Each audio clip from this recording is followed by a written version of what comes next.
Hello everyone, this is Basil. Welcome to iPlus Training Solutions. Delhi പോലീസിൻ്റെ notification വന്നതെല്ലാം നമ്മൾ detail ആയിട്ട് discuss ചെയ്തിട്ടുണ്ടായിരുന്നു. അപ്പോൾ ഏറ്റവും കൂടുതൽ സ്റ്റുഡൻസിന് ഫേസ് ചെയ്തൊരു ത്രെട്ട് എന്ന് പറഞ്ഞു കഴിഞ്ഞാൽ എങ്ങനെയായിരിക്കും ചോദ്യങ്ങൾ ക്രാക്ക് ചെയ്യാൻ പറ്റുമോ? വേക്കൻസി 7,500 ഉണ്ടെങ്കിലും ആകെ ഇനി നമ്മുടെ മുമ്പിൽ 3 months ഉള്ളൂ. ഈ 3 months കൊണ്ട് എങ്ങനെ ക്രാക്ക് ചെയ്യാം എന്നുള്ളതാണ്. ഡൽഹി പോലീസ് കഴിഞ്ഞ തവണ നടന്ന എക്സാമിനേഷൻ്റെ ഷിഫ്റ്റിൽ നിന്നെടുത്ത പ്രീവിയസ് ക്വസ്റ്റ്യൻ്റെ പാറ്റേൺ ആണ് നമ്മൾ ഇന്ന് ഡിസ്കസ് ചെയ്യുന്നത്. ഇത് ഡിസ്കസ് ചെയ്യുമ്പോൾ നിങ്ങൾക്ക് മനസ്സിലാകും എങ്ങനെയാണ് എളുപ്പത്തിൽ ക്രാക്ക് ചെയ്യാൻ സാധിക്കുന്നത്.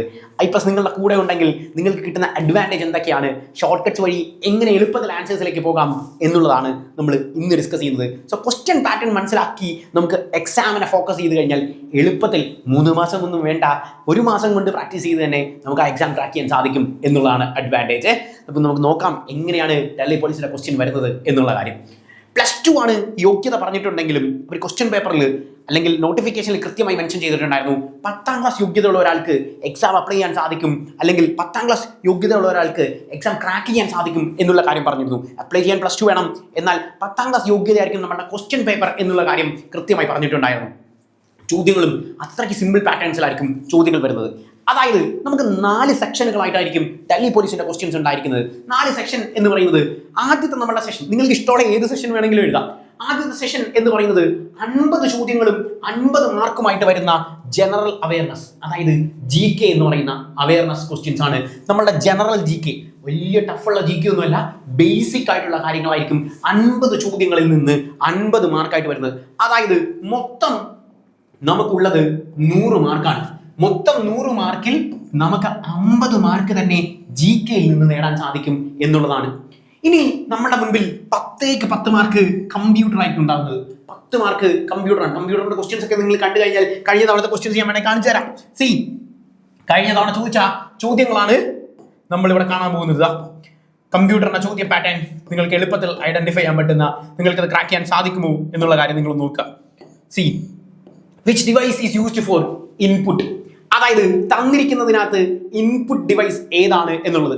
നമ്മളിത് 4ാം ക്ലാസ്സിൽ പഠിച്ചതല്ലേ, ഔട്ട്പുട്ട് ഡിവൈസുകൾ ഏതൊക്കെയാണ്, ഇൻപുട്ട് ഡിവൈസുകൾ ഏതൊക്കെയാണ്, ഇങ്ങനത്തെ ബേസിക് ചോദ്യങ്ങളാണ്. അതായത് shortcut key for copy ചെയ്യാനുള്ള ഷോർട്ട് കട്ട് കീ ഏതാണ് എന്നുള്ളത് നമുക്ക് എളുപ്പത്തിൽ തന്നിരിക്കുന്ന ക്വസ്റ്റ്യൻസിന്റെ ഓപ്ഷൻസിൽ നിന്ന് തന്നെ കാണാം. കോപ്പിയുടെ ആദ്യത്തെ അക്ഷരം എന്താ? C ആണ്. Ctrl+C ആണ് കോപ്പി.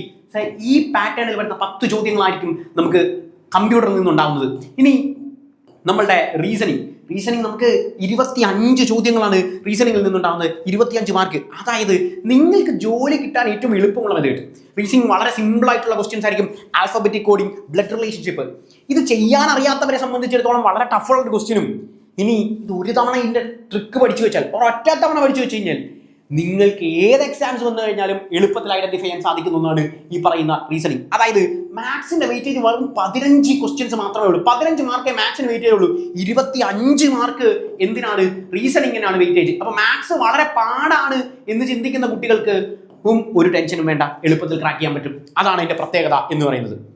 അപ്പം 15 mark maths, 25 mark reasoning, 10 mark computer, 50 മാർക്കാണ് GK ഉള്ളത്. ഈ ഒരൊറ്റ ഫോക്കസ് ഏരിയ നിങ്ങൾ കൃത്യമായി ഫോക്കസ് ചെയ്യുകയാണെങ്കിൽ നമുക്ക് നമ്മുടെ ആപ്പിൽ മോക്ക് ക്വസ്റ്റ്യൻസ് എല്ലാം അവൈലബിൾ ആണ്.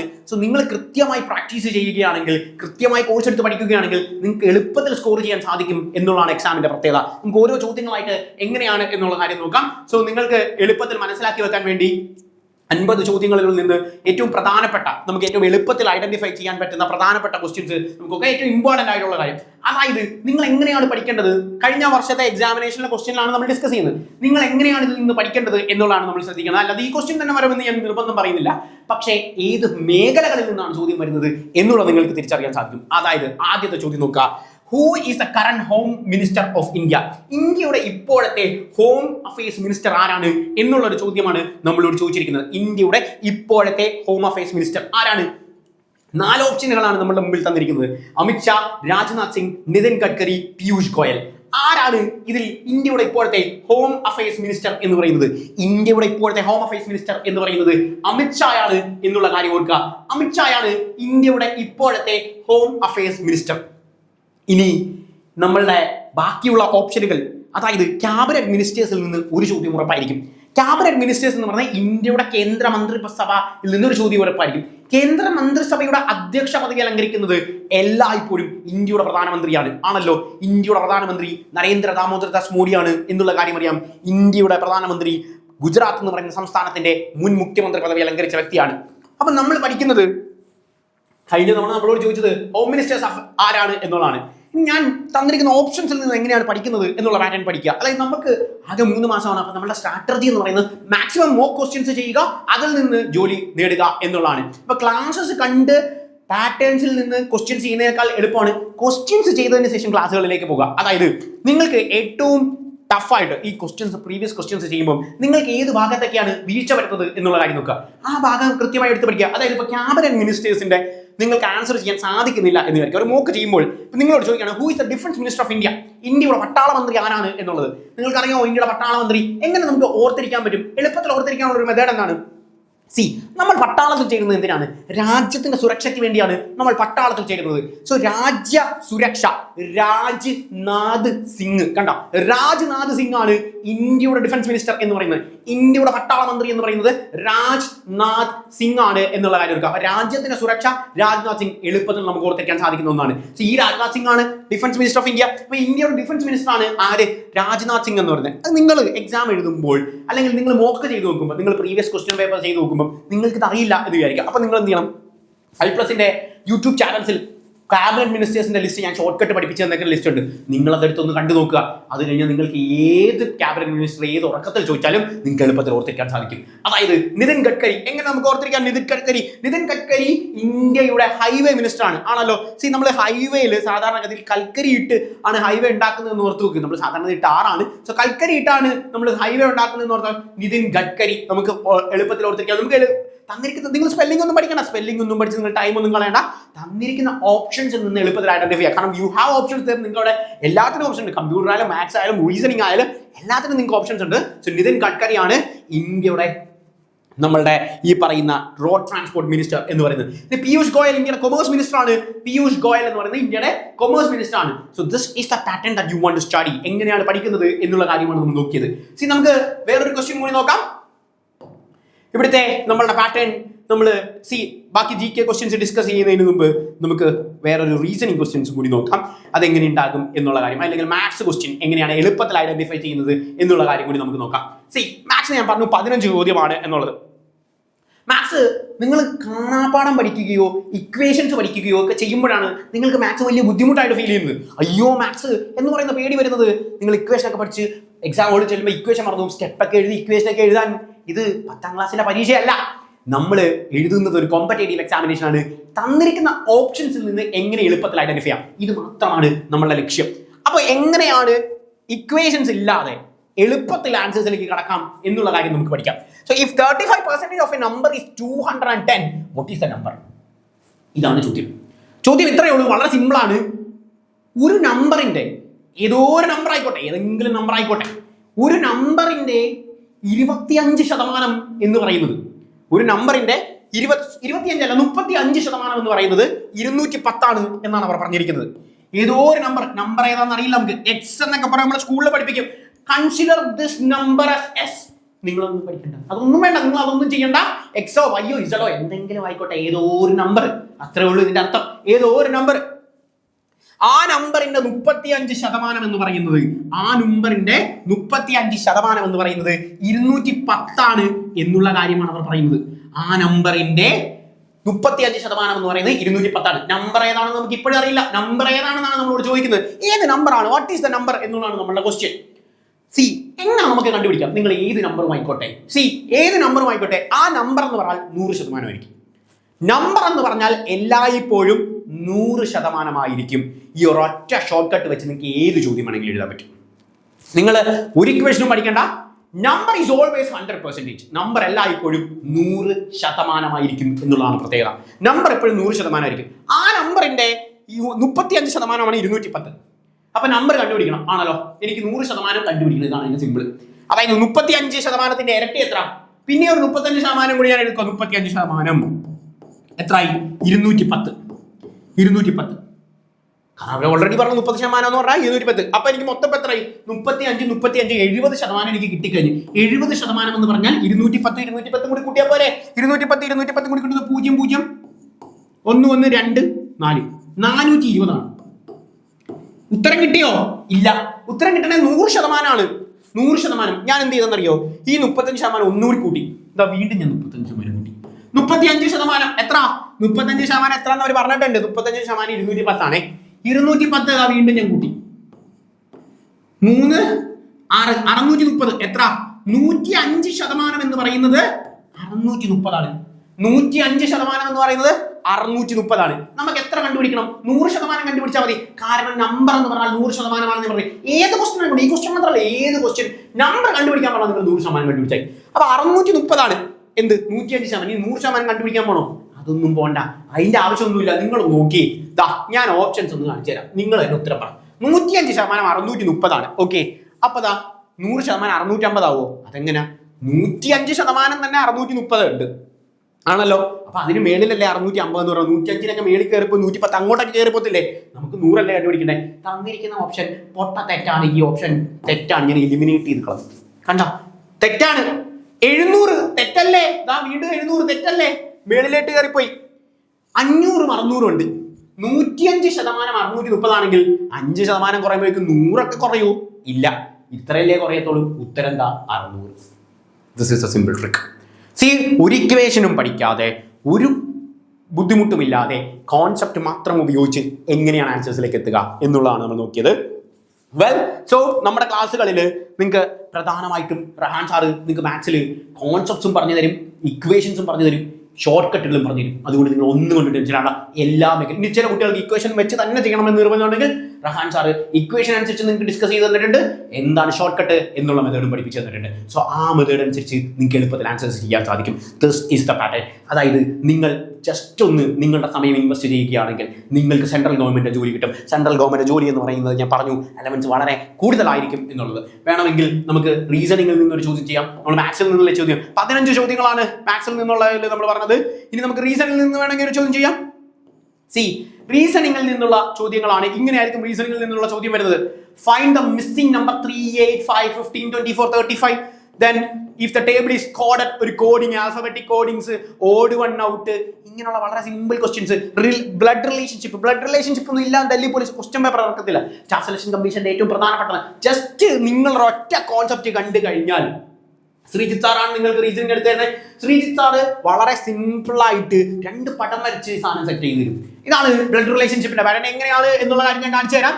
നമ്മൾ വേണമെങ്കിൽ ആൽഫബറ്റിക് കോഡിങ്, ഈ കോഡിംഗ് പാറ്റേണിന്റെ പ്രത്യേകത നമുക്ക് നോക്കാം. കോഡിംഗ് പാറ്റേണിൽ നിന്നാണ് നമ്മൾ ഡിസ്കസ് ചെയ്യുന്നത്. അവർ ചോദ്യം എപ്പോഴും അവർ ഇങ്ങനെയായിരിക്കും എഴുതുക. Table is coded as 21, 2, 12, 5. എന്താ സംഭവം? അറിയാത്ത കുട്ടി ചെന്ന് കഴിയുമ്പോൾ ഇതെന്തോ സംഭവം എനിക്കൊന്നും മനസ്സിലായില്ലല്ലോ എന്ന് വിചാരിക്കും. നിങ്ങളൊന്നും വേണ്ട. ഇങ്ങനെ ഇംഗ്ലീഷിൽ ആൽഫബറ്റിക്കൽ നമ്പർ തരികയാണെങ്കിൽ നിങ്ങൾ ക്വസ്റ്റ്യൻ ഇങ്ങനെ ഒന്ന് എഴുതിയാൽ നിങ്ങൾക്ക് എളുപ്പത്തിൽ ഐഡന്റിഫൈ ചെയ്യാൻ പറ്റും. അതായത് ചോദ്യം ഇങ്ങനെയാണ്. ടേബിൾ എന്ന് പറയുന്നത് ആ ടേബിൾ, ഞാൻ ഈ ക്വസ്റ്റ്യൻ ഒന്നും കൂടി എടുത്ത് എഴുതുക. നമുക്ക് അവിടെ പേപ്പറൊക്കെ തരും. ആ പേപ്പറിലേക്ക് നിങ്ങൾ വെറുതെ ഒന്ന് എടുത്ത് എഴുതിയാൽ ടേബിൾ എന്ന് പറഞ്ഞാൽ 21, 2, 12, 5. അവർ സൈഡിലോട്ട് എഴുതി, ഞാൻ താഴോട്ട് എഴുതി, വേറെ ഒന്നും ചെയ്തില്ല. കണ്ടോ? 21, 2, 12, 5. ഇതാണ് പാറ്റേൺ വന്നിരിക്കുന്നത്. അവിടെ നമുക്ക് മൊത്തം ഇംഗ്ലീഷിൽ എത്ര അക്ഷരങ്ങളുണ്ട് നിങ്ങൾ പറ. ABCDFGHIJKLMNOPQRSTUVWXY 26 ലെറ്ററുകളാണ് ഇംഗ്ലീഷിലുള്ളത്. 26 അക്ഷരങ്ങളാണുള്ളത്. ഈ 26 അക്ഷരങ്ങളുടെ പൊസിഷനാണ് ഈ എഴുതി വെച്ചിരിക്കുന്നത്. അതായത് ടി എന്ന് പറഞ്ഞാൽ 20ാമത്തെ പൊസിഷനാണ്. A1 പഠിക്കാൻ പാടുണ്ടോ? ഇല്ല, നമുക്കറിയാം A 1ാമത്തെ അക്ഷരമാണ്. B2, C3. കണ്ടോ? B2, L 12ാമത്തെയാണ്. ഈ 5 നോക്കാം. ABCDE. ഓക്കെ, ഇത്രയേ ഉള്ളൂ.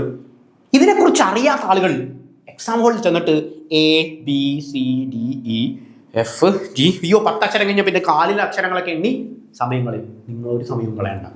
ഞാൻ നിങ്ങൾക്ക് ഒരൊറ്റ വാക്ക് പറഞ്ഞു തരാം. യൂണിവേഴ്സിറ്റി നമ്മൾ പഠിക്കുന്ന ഒരു കോഡാണ് ഇജോട്ടി എന്ന് പറയുന്ന കോഡ്.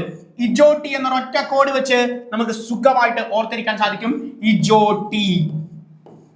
ഈ ഒരൊറ്റ കോഡ് പഠിച്ചാൽ നിങ്ങൾക്ക് മൊത്തം കിട്ടും. ഈ കോഡിന്റെ പ്രത്യേക ഒറ്റ വാക്കുകൾ ഇജോട്ടി. എന്താ പ്രത്യേകം അറിയോ?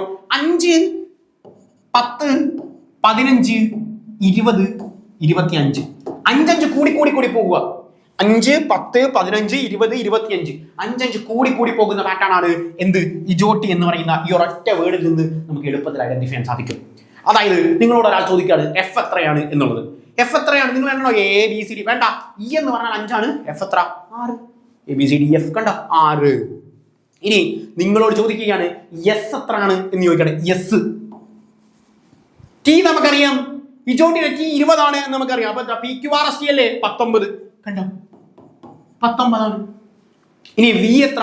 വി പഠിക്കാനുള്ള ഷോർട്ട് കട്ട് ഞാൻ പറഞ്ഞു. നമ്മൾ ജയിക്കുമ്പോൾ വി ഫോർ വിക്ടറി ഇങ്ങനെയല്ലേ കാണിക്കുന്നത്. സി വി ഫോർ വിക്ടറി എന്ന് നമ്മൾ കാണിക്കുന്നത്. വി ഫോർ വിക്ടറി കണ്ടോ 22ാമത്തെ ലെറ്റർ ആണ് വി ഫോർ വിക്ടറി. എളുപ്പത്തിൽ ഓർത്തിരിക്കാൻ പറ്റും. സോ 22ാമത്തെ ലെറ്റർ ആണ്. ഏത് ലെറ്റർ വേണമെങ്കിലും നമുക്ക് എളുപ്പത്തിൽ ഐഡന്റിഫൈ ചെയ്യാൻ പറ്റും. അവർ നോക്കുന്നത് കണ്ടോ ഇജോട്ടിയുടെ ഈ 5 L 12 എങ്ങനെ അവർക്ക് കിട്ടിയെന്നറിയോ? J 10 ആണ്. ഇജോട്ടിയുടെ J 10 ആണ്. HIJKL കണ്ടോ 12. ബിയും എയും അറിയാം, ടി 20 ഓൾറെഡി അറിയാം. അങ്ങനെയാണെങ്കിൽ അവർ ചോദിച്ചിരിക്കുന്ന ക്വസ്റ്റ്യൻ നമുക്ക് ഉത്തരം ഒന്ന് എഴുതി നോക്കാം. നിങ്ങൾ വേഗം എഴുത്, ഞാൻ എഴുന്നേറ്റ സ്പീഡിൽ നിങ്ങൾ എഴുതണം. ഒരു തവണ പഠിച്ചു കഴിഞ്ഞാൽ നമുക്ക് പിന്നെ വലിയ പാടൊന്നും ഇല്ലല്ലോ. സി അവർ ചോദിച്ചിരിക്കുന്നത് നമ്മളോട് ചെയർ ആണ്. Chair CHAIR. നിങ്ങൾ തന്നെ പറ. സി എത്ര? C ABC. സി കണ്ടോ H എണ്ണണോ? ABCDFGHI വേണോ? വേണ്ട. കാരണം എന്താ? ഇജോട്ടിയുടെ J നമ്മൾ പഠിച്ചിട്ടുണ്ട്. J എന്ന് പറഞ്ഞാൽ 10 ആണ്. ABCDFGHIJ ആണ്. I 9 ആണ്. I അല്ലേലും നമ്മൾ ഇങ്ങനെയൊക്കെ അല്ലേ എഴുതുന്നത്. I 9 ആണ്. സോ HI 8 അല്ലേ? 8 എന്ന് പറയുന്ന പാറ്റേൺ കിട്ടി. A എത്ര? 1 ആണ്. A 1 ആണ്. ഇനി I എത്ര? ഇച്ചിരി മുമ്പ് നമ്മൾ പറഞ്ഞു 9 ആണ് എന്നുള്ള കാര്യം പറഞ്ഞു ആണല്ലോ. I 9 ആണ് എന്നുള്ള കാര്യം നമുക്കറിയാം. ഇനി R എത്ര? R എണ്ണി പഠിക്കണോ? വേണ്ട. T എത്ര? 20. PQRST അല്ലേ? അപ്പൊ R എത്ര? 18 അല്ലേ? 18 6 S 19 20 18. ഇതായിരിക്കും ആൻസർ. അതായത് 3 8 1 9 18. 3 8 9 18. നിങ്ങൾ ഇത്രയും തന്നെ ചെയ്യണമെന്നില്ല. ഞാൻ നിങ്ങൾക്ക് മനസ്സിലാക്കാൻ വേണ്ടി മൊത്തം എഴുതി വെച്ചതാണ്. മിടുക്കം പിള്ളേർ എന്ത് ചെയ്യുന്നറിയാവോ? ഏറ്റവും എളുപ്പത്തിൽ എങ്ങനെ ഐഡന്റിഫൈ ചെയ്യുമെന്ന് പറഞ്ഞു കഴിഞ്ഞാൽ അവർക്ക് എളുപ്പത്തിൽ ഐഡന്റിഫൈ ചെയ്യാൻ വേണ്ടി 3 കിട്ടിയതാ. 3 കിട്ടിക്കഴിഞ്ഞ ഓപ്ഷൻ ഇവിടെ നോക്കുക വരുന്ന 3 ഇല്ലാത്ത ഓപ്ഷൻ ഇത് ഒരിക്കലും ആൻസർ അല്ല. പക്ഷെ ബാക്കി ഓപ്ഷൻസിലുണ്ട്. ഓക്കെ 8 കിട്ടി. ഇതിൽ 8 ഇല്ല, വെട്ടി. സോ ഇതിൽ 2 ഉണ്ട്. ഓക്കെ A1 ഇവിടെ 2 വെട്ടി. പിന്നെ ഇതൊക്കെ എഴുതണോ? ബാക്കി Iയും R ഒക്കെ കണ്ടുപിടിക്കാൻ പോണോ? വേണ്ട. അത്രയും സമയം പോട്ടെ. നമുക്ക് ആകെ 90 മിനിറ്റ് ആണ് നമ്മുടെ മുമ്പിലുള്ളത്. 90 മിനിറ്റ് ആണ്. 90 മിനിറ്റ് ആണ് നമ്മുടെ മുമ്പിലുള്ളത്. 100 ക്വസ്റ്റ്യൻ. ഇഷ്ടംമാതിരി സമയമുണ്ട്. കാരണം GK ഒക്കെ നമുക്ക് എന്താ ഈ പറയുന്ന 1 മിനിറ്റ് വേണോ ചിന്തിക്കാൻ? അത്രയൊക്കെ സമയം വേണോ? വേണ്ട. ഇച്ചിരി നമ്മളോട് പറഞ്ഞില്ലേ ഹോം അഫയേഴ്സ് മിനിസ്റ്റർ ആരാണ് എന്നുള്ള കാര്യം. ഞാൻ വേണേ വേറെ ക്വസ്റ്റ്യൻ ചോദിക്കാം. GST കൗൺസിലിന്റെ ചെയർമാൻ ആരാണ് എന്ന് ചോദിക്കാണ്. GST കൗൺസിലിന്റെ ചെയർമാൻ ആരാണ് എന്ന് ചോദിക്കാണ്. നമുക്ക് ചിന്തിക്കേണ്ട കാര്യമുണ്ടോ? ഇല്ല. നമുക്കറിയാം ഇന്ത്യയിൽ എല്ലായ്പ്പോഴും GST കൗൺസിലിന്റെ ചെയർമാൻ പദവി അലങ്കരിക്കുന്നത് ഇന്ത്യയുടെ ഫിനാൻസ് മിനിസ്റ്ററാണ്. ഇന്ത്യയുടെ ഫിനാൻസ് മിനിസ്റ്റർ ആരാ? നിർമ്മല സീതാരാമൻ. തന്നിരിക്കുന്ന ഓപ്ഷൻസിൽ നിന്ന് നമ്മളപ്പം തന്നെ എന്ത് ചെയ്യും? ആൻസേഴ്സ് ടിക്ക് ചെയ്യും. അതിന് ആകെ 5 സെക്കൻഡിന്റെ കാര്യമല്ലേ ഉള്ളൂ. ആ സമയം കൂടി വേണമെങ്കിൽ നമുക്ക് റീസണിങ്ങും മാച്ചിനും വേണമെങ്കിൽ ടൈം എടുക്കാം. ഷോർട്ട് കട്ട് കഴിച്ച് ഉപയോഗിക്കുമ്പോൾ നിങ്ങൾക്ക് അതുപോലെ അതിന്റെ ആവശ്യം പോലെ 1 മിനിറ്റ് പോലും വേണ്ട ഇത് കണ്ടുപിടിക്കാൻ. അപ്പൊ പിന്നെ ഇഷ്ടംമാതിരി എക്സസ് ടൈം അവിടെ കിടപ്പുണ്ടല്ലോ. ഇതാണ് ഞാൻ പറഞ്ഞത്. നിങ്ങൾ കൺവെൻഷണൽ മെത്തേഡ് ഫോളോ ചെയ്യണ്ട. കൺവെൻഷണൽ മെത്തേഡ് പഠിക്കാൻ പോയി കഴിഞ്ഞാൽ നമ്മൾ കാണാപ്പാടമൊക്കെ പഠിച്ച് ഇക്വേഷനൊക്കെ പഠിച്ച് ചെയ്ത് വരുമ്പോൾ, അല്ലെങ്കിൽ ഞാൻ ഈ പറഞ്ഞ പോലെ ABCDEFGHIJK എല്ലാം എന്നൊക്കെ എണ്ണി വരുമ്പോഴത്തേനും സമയം പോകും. ഒന്നും വേണ്ട. ഇജോട്ടി എന്ന് പറയുന്ന ഒറ്റ വാക്ക് വെച്ച് 5 10 15 20 25 എന്ന് പറയുന്ന പാറ്റേൺ വെച്ച് നമുക്ക് എളുപ്പത്തിൽ ഐഡന്റിഫൈ ചെയ്യാൻ പറ്റും എന്നുള്ളതാണ് പ്രത്യേകത. വേണമെങ്കിൽ അടുത്തൊരു ചോദ്യം നമുക്ക് നോക്കാം. സി എങ്ങനെയാണ് അടുത്ത ക്വസ്റ്റ്യൻസ് നോക്കുന്നത് എന്നുള്ളത്. അടുത്ത ചോദ്യം സി. അപ്പൊ നമ്മൾ റീസണിങ്ങിൽ നിന്നൊരു ചോദ്യം ചെയ്തു, മാത്സിൽ നിന്നൊരു ചോദ്യം ചെയ്തു, നമുക്കൊരു കമ്പ്യൂട്ടറിൽ നിന്നൊരു ചോദ്യം ചെയ്യാം. സി ചോദ്യം ഇതാണ്. അതായത് what is the full form of URL? URL എന്ന് പറയുന്നതിന്റെ ഫുൾ ഫോം എന്താണ് എന്നുള്ളത്. അപ്പൊ ഞാൻ കുറേ ലിസ്റ്റ് നിങ്ങൾക്ക് തരാം. അതായത് ഏതൊക്കെയാണ് നമുക്ക് കമ്പ്യൂട്ടറിൽ സ്ഥിരമായി ചോദിക്കുന്ന അബ്രിവേഷനുകൾ എന്നുള്ള കാര്യം. അത് പഠിച്ചു വെച്ചാൽ തന്നെ ഒരു ക്വസ്റ്റ്യനായി മൊത്തം 10 ചോദ്യമേ ഉള്ളൂ. അത് പഠിച്ചു വെച്ചാൽ തന്നെ നമുക്ക് എന്ത് ചെയ്യും? ഈ പറയുന്ന സ്ഥിരമായി റിപ്പീറ്റ് ചെയ്ത് കമ്പ്യൂട്ടറിൽ അധികം പഠിക്കാനൊന്നുമില്ല. കമ്പ്യൂട്ടർ വളരെ ലിമിറ്റഡ് ആണ്. കാരണം ഇത് വളരെ ചെറിയൊരു എക്സാം ആണ്. സി അതായത് നമ്മൾ MSc കമ്പ്യൂട്ടർ സയൻസിലെ പിള്ളേർ പഠിക്കുന്ന സാധനമൊക്കെ പഠിക്കാനുണ്ടോ? അതൊന്നും നമുക്ക് പഠിക്കാനില്ല. വളരെ ചെറിയൊരു എക്സാമിനേഷൻ ആണ്. ചെറിയ എക്സാമിനേഷൻ ആകെ 10 മാർക്കേ ഉള്ളൂ. വളരെ ബേസിക് ആയിട്ടുള്ള ക്വസ്റ്റ്യൻസ് ആണ് ചോദിച്ചിരിക്കുന്നത്. ഞാൻ പറഞ്ഞു വളരെ സിമ്പിൾ ക്വസ്റ്റ്യൻസ് ആണ് നമ്മളോട് ചോദിച്ചിരിക്കുന്നത് എന്നുള്ള കാര്യം. What is the full form of URL എന്ന് പറയുന്ന ഒരു ചോദ്യം എങ്ങനെ നമുക്ക് പാറ്റേൺ കിട്ടും? സി URL എന്ന് പറയുന്നത് സാധാരണഗതിയിൽ നമ്മൾ എന്താണ് URL എന്ന് പറയുന്നത്? നമ്മൾ സാധാരണഗതിയിൽ ഒരു ഫയൽ നോക്കുമ്പോൾ ആ ഫയലിനകത്ത് URL എന്ന് പറയുന്ന സാധനമുണ്ട്. അല്ലെങ്കിൽ നമ്മൾ യൂട്യൂബിൽ നിന്നൊക്കെ വീഡിയോ ഡൗൺലോഡ് ചെയ്യാൻ വേണ്ടിയിട്ടൊക്കെ നമുക്ക് ചെക്ക് ചെയ്യുമ്പോൾ URL എന്ന് പറയുന്ന സാധനം കാണും. അപ്പോൾ URL എന്ന് പറഞ്ഞു കഴിഞ്ഞാൽ എന്താ? URL എന്ന് പറഞ്ഞു കഴിഞ്ഞാൽ റിസോഴ്സ് ആണ്. ആണല്ലോ, അതൊരു റിസോഴ്സ് ആണ് എന്നുള്ള കാര്യം മനസ്സിലായി. നമുക്ക് കിട്ടിയ ഒരു സാധനമാണ്, റിസോഴ്സ് ആണ്. അത് എവിടെയാണ് അത് ആദ്യം കണ്ടുപിടിച്ചത് എന്ന ലൊക്കേറ്റർ ആണ് അത് ഐഡന്റിഫൈ ചെയ്യുന്നത്. ഞാനാണ് അത് ആദ്യം ചെയ്തത്. ലൊക്കേഷൻ ആണ് കിട്ടുന്നത്. URL locator, uniform resource locator. ഓർത്തിരിക്കാൻ വേണ്ടിയുള്ള മെത്തേഡ് ഞാൻ പറഞ്ഞു തന്നതാണ്. ആക്ച്വലി നമുക്ക് ഇത് വേണമെങ്കിൽ URL എന്ന് പറഞ്ഞാൽ യൂണിഫോം റിസോഴ്സ് ലൊക്കേറ്റർ എന്ന് പറഞ്ഞാൽ 10 തവണ യൂണിഫോം റിസോഴ്സ് ലൊക്കേറ്റർ എന്ന് പറഞ്ഞു വേണമെങ്കിൽ പഠിക്കാം. അതിലും എളുപ്പമല്ലേ ഈ ഒരു ട്രിക്ക് നമ്മൾ അങ്ങ് ഉപയോഗിച്ച് കഴിഞ്ഞാൽ ലൊക്കേറ്റർ എന്ന് പറഞ്ഞ സാധനം, റിസോഴ്സ് എന്ന് പറഞ്ഞ സാധനം, നമുക്കതൊരു റിസോഴ്സ് ആണ് എന്നുള്ള കാര്യം യൂണിഫോം റിസോഴ്സ് ലൊക്കേറ്റർ എളുപ്പത്തിൽ നമുക്ക് ഈ പറയുന്ന പാറ്റേണിലേക്ക് ഐഡന്റിഫൈ ചെയ്യാൻ സാധിക്കും എന്നുള്ളതാണ്. കണ്ടോ, നമ്മളുടെ ക്വസ്റ്റ്യൻ പാറ്റേണുകൾ നമ്മൾ നേരത്തെ Ctrl+C എന്ന് പറയുന്ന പാറ്റേൺ പറഞ്ഞു. ഓപ്പറേഷൻ സിസ്റ്റം ഏതാണ്, ഇങ്ങനെയുള്ള വളരെ സിമ്പിൾ പാറ്റേൺ ചോദ്യങ്ങളായിരിക്കും നമുക്ക് കമ്പ്യൂട്ടർ മേഖലയിൽ നിന്ന് വരുന്നത്. വേണമെങ്കിൽ നിങ്ങൾക്ക് എങ്ങനെയാണ് മാത്സിൽ നിന്ന് വേറൊരു ക്വസ്റ്റ്യൻ, മാത്സ് ആണല്ലോ എല്ലാവർക്കും ഏറ്റവും ടഫുള്ള പാറ്റേൺ എന്ന് പറയുന്നത്. മാത്സിൽ നിന്ന് ഏതാണ് ഒരു ടഫ് പാറ്റേൺ ക്വസ്റ്റ്യൻ എങ്ങനെ ചെയ്യണം എന്നുള്ള കൂടി ഞാൻ കാണിച്ചു തരാം. പാറ്റേൺ നമ്മൾ അടുത്ത ഡിസ്കസ് ചെയ്യാൻ പോകുന്ന പാറ്റേൺ എന്ന് പറയുന്നത് അവിടെ speed, then addition pattern, then the shopkeeper will sells an article 1500, നമ്മളുടെ പ്രോഫിറ്റ് ആൻഡ് ലോസിൽ നിന്നുള്ള ചോദ്യം, റേഷ്യോയിൽ നിന്നുള്ള ചോദ്യം, ഇങ്ങനെ പല ചോദ്യങ്ങളായിരിക്കും വരുന്നത്. നമുക്ക് പല പാറ്റേണുകളിൽ നിങ്ങൾക്ക് വരുന്ന ക്വസ്റ്റ്യൻസ് ഉണ്ടായിരിക്കും അവിടെ. അതായത് ഇപ്പോൾ എക്സാമ്പിൾ പറഞ്ഞാൽ റേഷ്യോ പ്രൊപ്പോർഷൻ എന്നൊക്കെ പറയുന്ന പാറ്റേൺ ആണ്. എങ്ങനെ നമുക്ക് റേഷ്യോ പ്രൊപ്പോസിഷനിൽ നിന്ന് ഒരു ചോദ്യം പാറ്റേൺ വരാം. അതായത് if the ratio of a boys to girls is 4:3 and the total strength is 56, how many girls are there? Ratio proposition എന്ന് പറയുന്നത് എന്താണ് എന്നുള്ള കാര്യമാണ് അവർ പറയുന്നത്. അതായത് 4:3 ആണ് എന്ത്, ബോയ്സിന്റെ ഗേൾസിനോടുള്ള അനുപാതം എന്ന് പറയുന്നത് 4:3 ആണ്. അതായത് ബോയ്സ് എന്ന് പറഞ്ഞാൽ 4 ആണ്, ഗേൾസ് എന്ന് പറഞ്ഞാൽ 3 ആണ്. ഇതാണ് ഇതിന്റെ അർത്ഥം. ഏത് ക്വസ്റ്റ്യൻ വന്നാലും സിമ്പിൾ ആയിട്ട് ബോയ്സ് എന്ന് പറഞ്ഞാൽ 4 ആണ്, ഗേൾസ് എന്ന് പറഞ്ഞാൽ 3 ആണ്. അത് കിട്ടിയല്ലോ. ഇനി നമുക്ക് അടുത്ത ശ്രദ്ധിക്കാനുള്ള പാറ്റേൺ എന്ന് പറയുന്നത്, നമുക്കിത് രണ്ടും കൂടി അങ്ങ് കൂട്ടാം. ഞാൻ ഇക്വേഷൻ ഒന്നും പറയുന്നില്ലേ, ഇത് രണ്ടും കൂടി കൂട്ടാം. 7.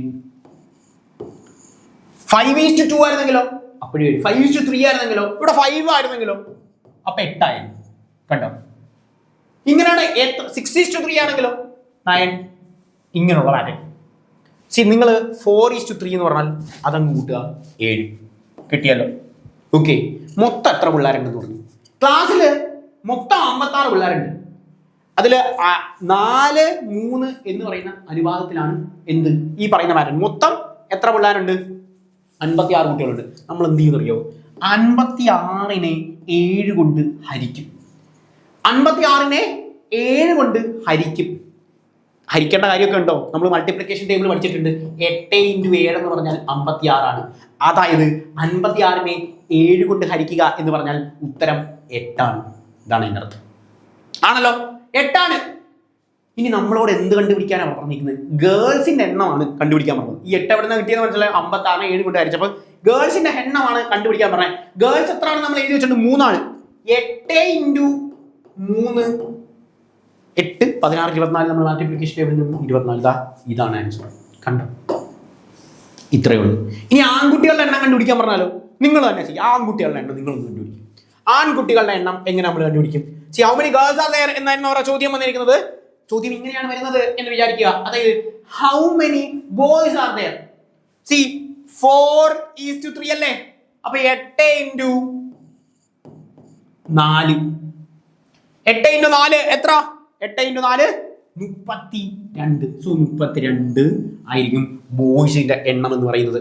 നോക്ക്, നമുക്ക് വേണമെങ്കിൽ അത് ശരിയാണോ, ഈ നമ്മൾ കണ്ടുപിടിച്ചേക്കുന്നത് ശരിയാണോ എന്നുള്ള കാര്യം ഇവിടെ ഞാൻ ബ്ലാക്കിൽ എഴുതി കാണിച്ചു തരാം. അതായത് ബോയ്സിന്റെ എണ്ണം നമ്മൾ കണ്ടുപിടിച്ചു. ബോയ്സിന്റെ എണ്ണം എത്ര? 32 ആണ്. അത് കണ്ടുപിടിക്കേണ്ട കാര്യമൊന്നുമില്ല. ഞാൻ നിങ്ങൾക്കൊരു ഹോംവർക്ക് തന്നെ നിങ്ങൾ ചെയ്യട്ടെ എന്ന് വിചാരിച്ചു.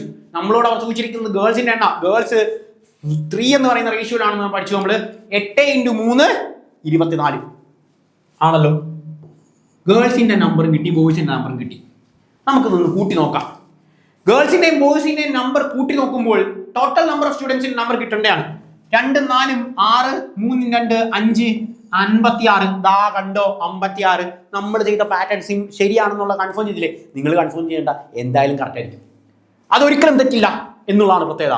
നമ്മൾ ഇന്നത്തെ സെഷനിൽ, ഇന്നത്തെ വീഡിയോയിൽ നമ്മൾ ചെയ്തത് നിങ്ങളുടെ പ്രീവിയസ് ഇയർ ക്വസ്റ്റ്യൻ പേപ്പറിൽ നിന്ന്, അതായത് 50 ചോദ്യം ജി കെയിൽ നിന്ന് നിങ്ങൾക്ക് ഒരു ജി കെ ക്വസ്റ്റ്യൻ കാണിച്ചു തന്നു ഞാൻ. ജി കെക്ക് കൂടുതൽ സമയം കൊടുക്കാഞ്ഞത് എന്താണ്? ആ ഒരു ജി കെ തന്നെ നമ്മൾ എന്തൊക്കെ പഠിച്ചു? എത്ര ജി കെ പഠിച്ചു? നമ്മൾ പഠിച്ചു ഇന്ത്യയുടെ ഫിനാൻസ് മിനിസ്റ്റർ ആരാണ് എന്ന് പഠിച്ചു, ഇന്ത്യയുടെ ഡിഫൻസ് മിനിസ്റ്റർ ആരാണ് എന്ന് പഠിച്ചു, ഇന്ത്യയുടെ റോഡ് ട്രാൻസ്പോർട്ട് മിനിസ്റ്റർ ആരാണെന്ന് പഠിച്ചു, ഇന്ത്യയുടെ കൊമേഴ്സ് മിനിസ്റ്റർ ആരാണെന്ന് പഠിച്ചു, ഇന്ത്യയുടെ ഹോം അഫയേഴ്സ് മിനിസ്റ്റർ. ഇതായിരുന്നു ചോദ്യം കഴിഞ്ഞ തവണത്തെ. ഈ 5 മിനിസ്റ്റേഴ്സിനെ തന്നെ നമ്മൾ പഠിച്ചു. അതായത് ക്യാബിനറ്റ് മിനിസ്റ്റേഴ്സിൽ നിന്ന് ചോദ്യങ്ങൾ എന്തായാലും ഉറപ്പായിരിക്കും എന്നുള്ള പ്രത്യേകതയായിരിക്കും. നിങ്ങൾ പ്രീവിയസ് ഇയർ ക്വസ്റ്റ്യൻ പേപ്പേഴ്സ് ചെയ്യുമ്പോൾ പ്രധാനമായും ശ്രദ്ധിക്കേണ്ട കാര്യമാണ് ഈ പറഞ്ഞു തന്നത്. അതായത് തന്നിരിക്കുന്ന ഓപ്ഷൻസിൽ നിന്ന് പഠിക്കുക. പിന്നെ നമ്മൾ എന്ത് ചെയ്തു? പിന്നെ നമ്മൾ മാത്സ് പഠിച്ചു. എല്ലാവർക്കും ഏറ്റവും പേടിയുള്ള കാര്യമായിരുന്നു മാത്സ് എന്ന് പറയുന്നത്. മാത്സ് എങ്ങനെയാണ് നമ്മൾ പഠിച്ചേ? ഇക്വേഷൻ ഒക്കെ ഇട്ടാണ് പഠിച്ചേ. വേണ്ട, നിങ്ങൾ ഇക്വേഷനൊക്കെ പോട്ടെ, സ്കൂളിൽ വിട്ടേക്കത്. ഇവിടെ ഇക്വേഷൻ ഒരാവശ്യമില്ല. തന്നിരിക്കുന്ന ഓപ്ഷൻസിൽ നിന്ന് എങ്ങനെയാണ് ഐഡന്റിഫൈ ചെയ്യുന്നത്? നമ്മൾ റേഷ്യോ ചെയ്ത് പഠിച്ചു. നമ്മൾ പിന്നെ റീസണിങ് കഴിഞ്ഞു. 25 ചോദ്യങ്ങൾ. റീസണിങ്ങിന്റെ പ്രത്യേകത എന്താണ് എന്ന് വെച്ചാൽ, ചിലപ്പോൾ ജി കെ നമ്മൾ കാണാത്ത ചോദ്യം വന്നിരിക്കാം. പക്ഷെ 25ൽ 25 ചോദ്യവും നമുക്ക് സുഖമായി ആൻസർ ചെയ്യാൻ സാധിക്കുന്ന ഒന്നാണ് റീസണിങ് എന്ന് പറയുന്നത്. റീസണിങ് പഠിക്കുന്ന കുട്ടിക്ക് അത് പഠിക്കാൻ വളരെ കുറച്ച് സമയം മതി. ഷോർട്ട് കട്ടും ട്രിക്കുമാണ് അതിൽ മൊത്തം നടക്കുന്നത്. അടുത്ത നമ്മുടെ സെഷൻസ് വീഡിയോസിൽ ബാക്കിയുള്ള റീസണിങ് വീഡിയോസും കൂടി ഞാൻ കാണിച്ചു തരാം, എങ്ങനെയാണ് ക്രാക്ക് ചെയ്യേണ്ടത്, നിങ്ങൾക്ക് റീസണിങ് എന്തൊക്കെയാണ് ശ്രദ്ധിക്കേണ്ടത് എന്നുള്ളത് നമ്മുടെ ചാനൽസിൽ കൃത്യമായി കിടപ്പുണ്ട്. തന്നിരിക്കുന്ന ഷോർട്ട് കട്ടിൽ നിന്ന് എങ്ങനെയാണ് ഐഡന്റിഫൈ ചെയ്യേണ്ടത് എന്നുള്ളത്. അത് വെച്ച് നിങ്ങൾക്ക് റീസണിങ് 25 സ്കോർ ചെയ്യാൻ സാധിക്കും. കമ്പ്യൂട്ടറിന്റെ ചോദ്യം നിങ്ങൾ കണ്ടു, എങ്ങനത്തെ ചോദ്യമാണ് വരുന്നത് എന്നുള്ളത്. ഇതിന്റെ ഫുൾ ഫോം എന്താണ്, അല്ലെങ്കിൽ ഇൻപുട്ട് ഡിവൈസുകൾ ഏതൊക്കെയാണ്, ഔട്ട്പുട്ട് ഡിവൈസുകൾ ഏതൊക്കെയാണ്, ഇങ്ങനെ വളരെ സിമ്പിളായ ചോദ്യങ്ങളായിരിക്കും അവിടെ ചോദിക്കുന്നത്.